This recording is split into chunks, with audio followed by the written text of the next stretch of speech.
Now, going on to the last section of Chapter 1, 1.9, distance and midpoint formulas and the circle. Here are the objectives. Again, you can pause, read them over if you like, but we'll be covering these as we go through. Now, to start us off, we're going to take a look at what is called the distance formula. Now, a little background on this, and let me set it up for you.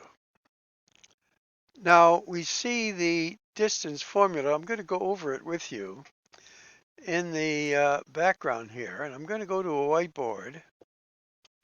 So let's see if we can get some vocabulary. So this line here, from the center of the circle to its outer edge, would you all agree that that is a radius? I didn't draw it too accurately. And then if we extended it to the other side, that would be a diameter going through the center of the circle. Now, my question is, what is the length of this line? Well, if we made a right triangle out of it,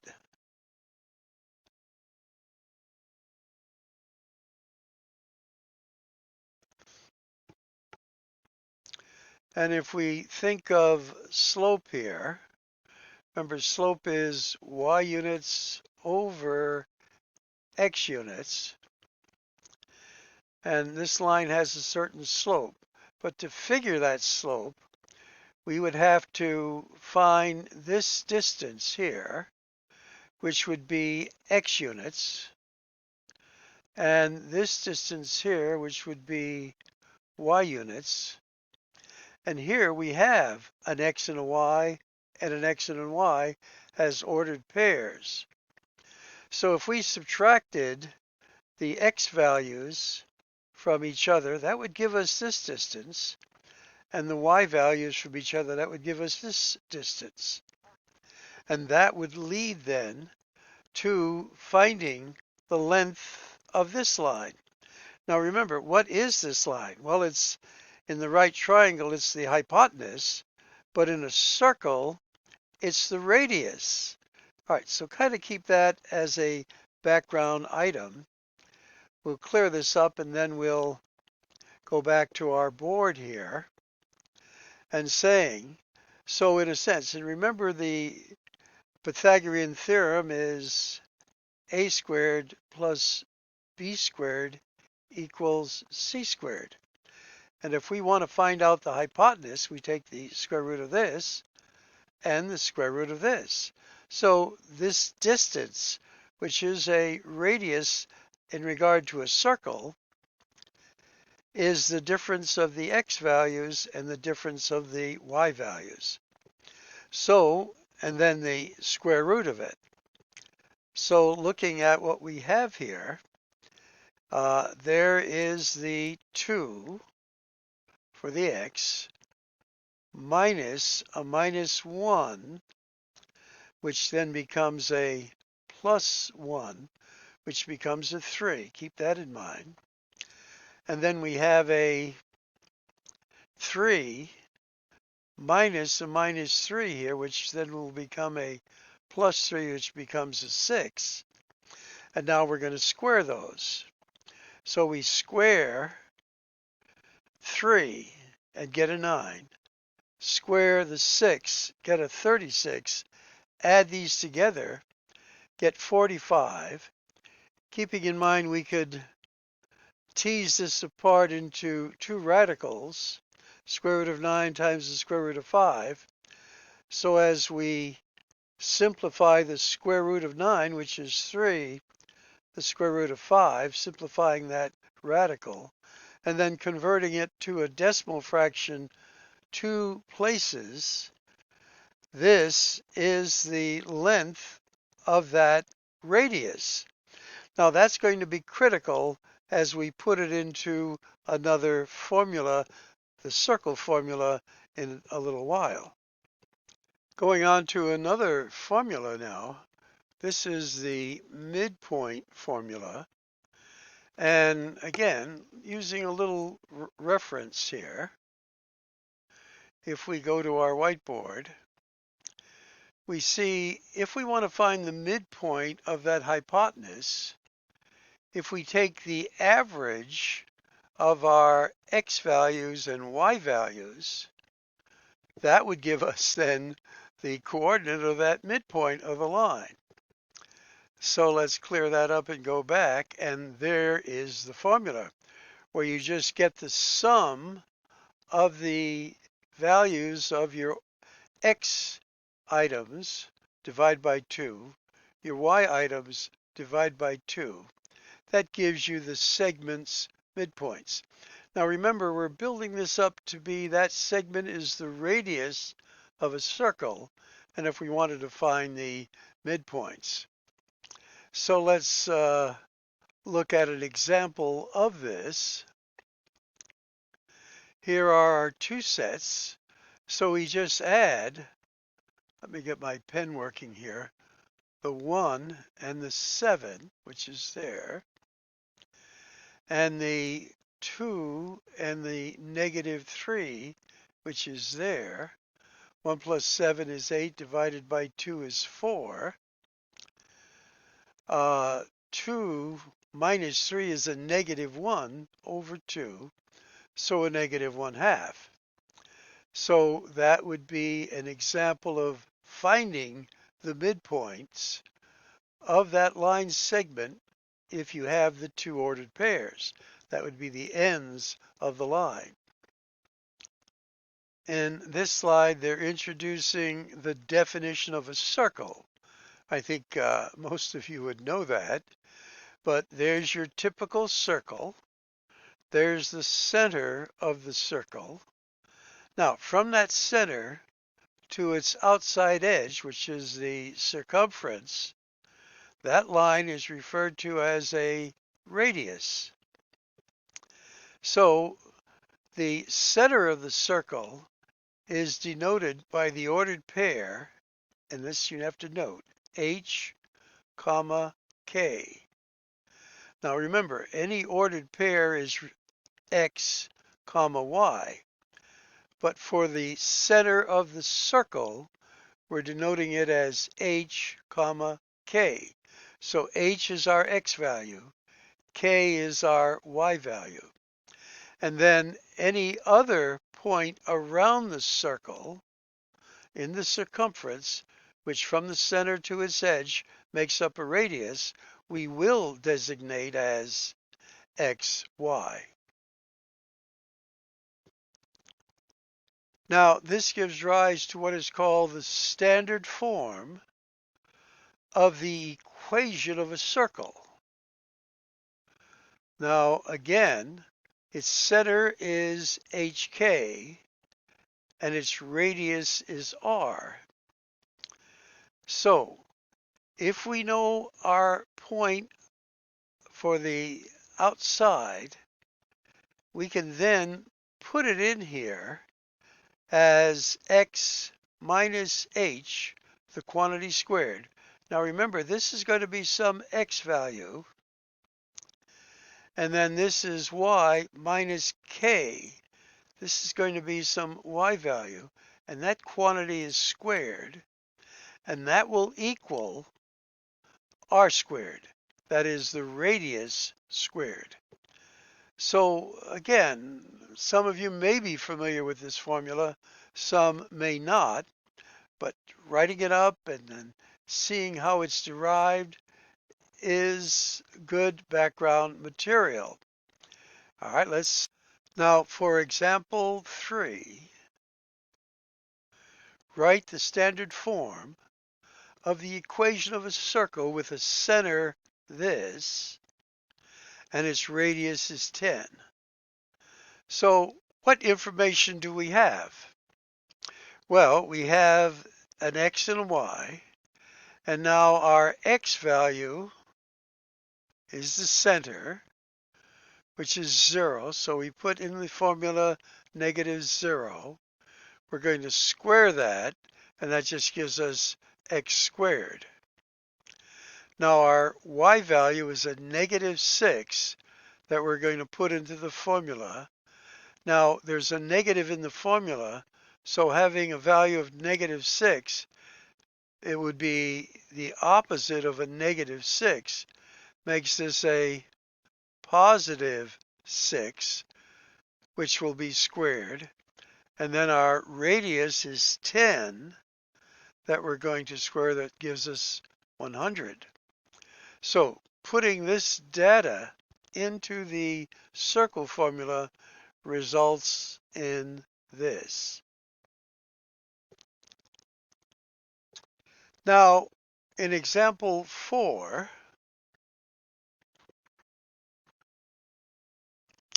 it says, looking at the circle formula, pick out the center and pick out the radius. Well, again, we're going to need an ordered pair for the center, and that would be the H and the K value.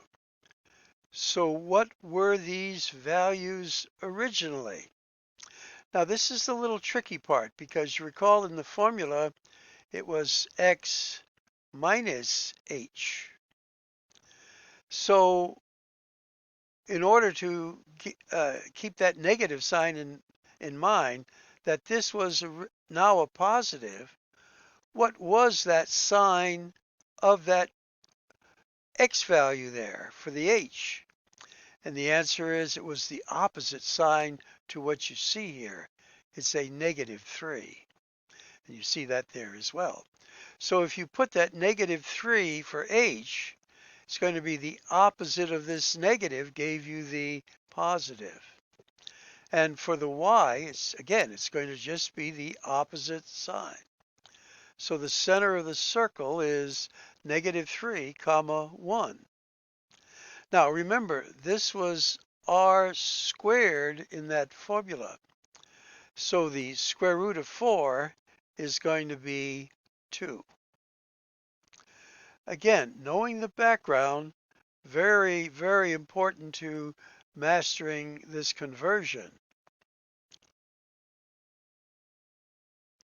So in example 5, it says find the center and the radius of a circle whose equation is this, and then graph the equation. So we're graphing a circle.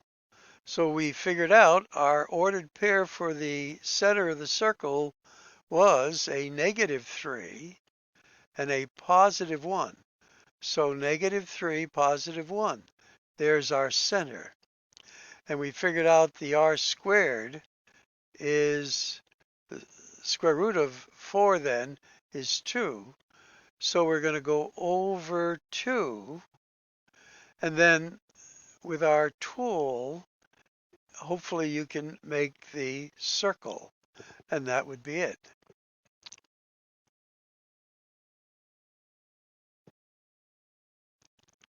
Now in this slide, they're asking us to find the domain and range of this circle.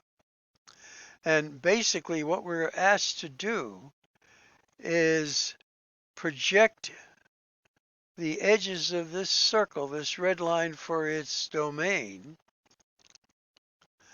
down to our number line, where on the number line it's at -5, comma, and then projecting this down to our number line, it's -1. And since a -5 and a -1 are included in the set, we use brackets. That's the domain. Now, for the range, we're asked to take the diameter of this circle and project it to the y-axis. And it's starting here at a -1, this is our y values, and then goes up to 3. And that would be the range in interval notation. Another formula for your notes now is the general form of the equation of a circle, and it's x squared plus y squared plus dx, some value of x, plus ey, some value of y, and then f, and where d, e, and f are real numbers. Now, this is, again, a challenge to if you had to memorize it, but you're going to write it down and you just want to know how to handle it. Let's go on to our next slide. Now,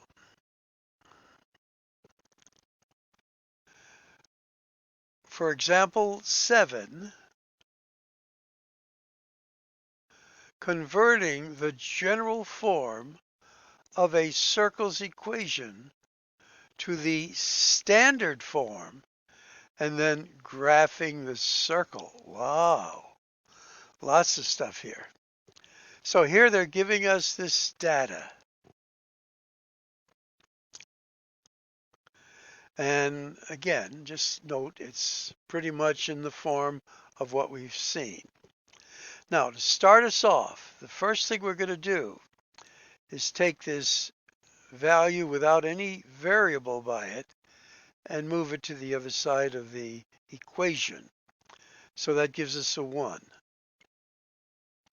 Then we're going to take our 4x and put it with the x's as we have it right here. Just taking that, moving it over, and now it becomes this. We're going to do the same thing with the y.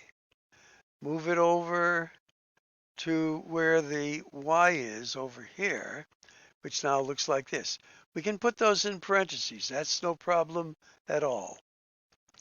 So we've moved the 1 over, changed the sign, and we've just regrouped these and then put them in parentheses. Now I'm going to go to the whiteboard and set this up for you can see how it works. Okay, I've set it up at the top. We're going to go to the whiteboard now.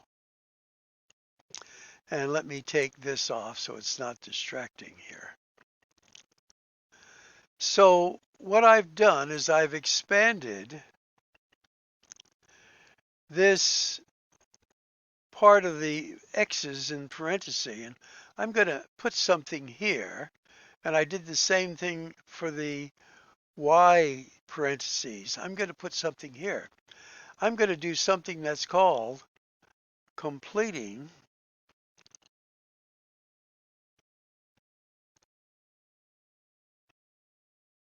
the square.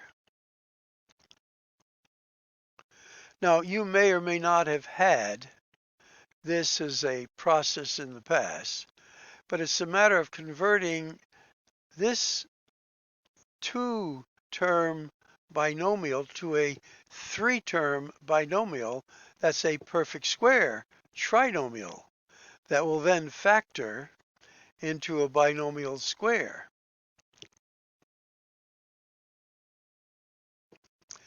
Now, to make this a perfect square trinomial, what would my c term be here? Well, we take half of the b term and square it, and that would become a 4. Now, that's a complicated process. You may or may not know it. Take my direction that that's what it would be. Now, this is no longer an equation because I added a 4 here. Well, no problem. I'll add a 4 there. Okay, good. Now, what do I do here? Again, take half of my b term, which is 2, square it, and I get a 4. Well, now it's still not an equation because I've added a 4 here. No problem. I'm going to add a 4 there. Okay. So what does this side become? 9. Now, this is going to, when I factor this into its binomial square, I get x squared, not x squared, excuse me, x. Oh, didn't get my eraser. There we go. X plus 2. Oh. So if I expand that, I get this. And here, it's going to be y minus 2. quantity squared. If I expand that, I get this. Okay. And there is my circle formula. So what's my ordered pair going to be here? Well, opposite sign of this, which is a -2. Opposite sign of this, which is a +2. Now, what's my radius going to be? Remember, this was r squared. So I take the square root of that, and my radius is 3. Okay. So there we've worked it out. Let's go back to our regular board here and see what they have. And lo and behold, there it is. So again, our point -2, 2 is right there. Our radius is 3, and then we draw the circle. All right, mission accomplished.